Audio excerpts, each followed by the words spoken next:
Kesho Jumanne tarehe 30 Disemba 2025 kutakuwa na uchaguzi wa ubunge katika jimbo la Siha lililopo halmashauri ya wilaya ya Siha mkoa wa Kilimanjaro, Tanzania bara, na jimbo la Fuoni lililopo wilaya ya Magharibi B mkoa wa Mjini Magharibi, Tanzania Zanzibar.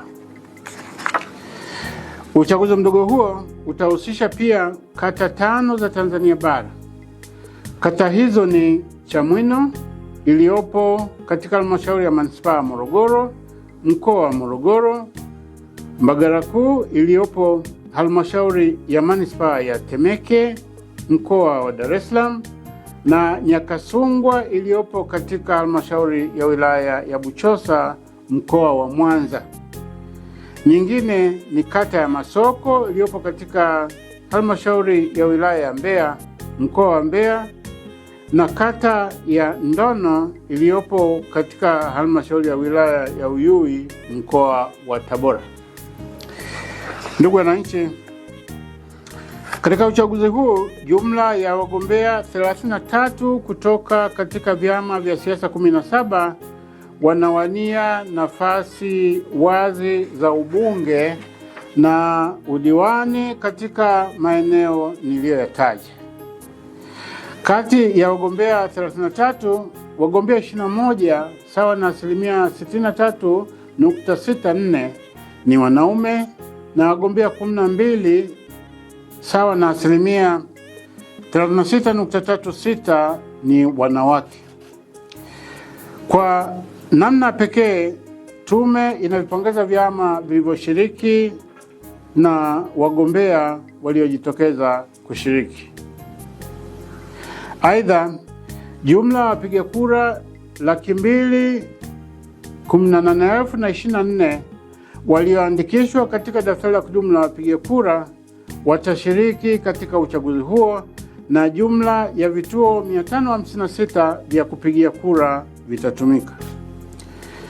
Ndugu wananchi, natumia fursa hii kuvikumbusha vyama vya siasa vinavyoshiriki uchaguzi kesho tarehe 30 Disemba 2025 kuzingatia wajibu wao wa kuweka mawakala katika vituo vyote vya zoezi la kupiga kura, kuhesabu na kujumlisha kura.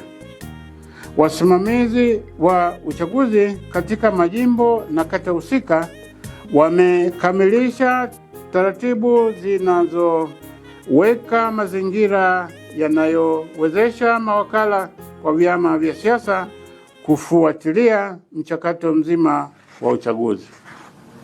Mawakala hao wanawajibika katika kulinda maslahi ya vyama vyao na wagombea wao. Hivyo wanapaswa kuzingatia sheria, kanuni, taratibu za uchaguzi na maelekezo ya tume katika utekelezaji wa majukumu yao vituoni. Ndugu wananchi, Tume Huru ya Taifa ya Uchaguzi inavikumbusha vyama vya siasa, wagombea, mawakala, wapiga kura na wananchi wote kwa ujumla kuzingatia mambo yafuatayo. Mosi, mpiga kura anatakiwa kwenda katika kituo alichojiandikisha na kadi yake ya mpiga kura siku ya uchaguzi. Pili, wapiga kura watakaoruhusiwa kupiga kura ni wale walioandikisha katika daftari la kudumu la wapiga kura la Tume Huru ya Taifa ya Uchaguzi INEC au Tume ya Uchaguzi Zanzibar ZEC.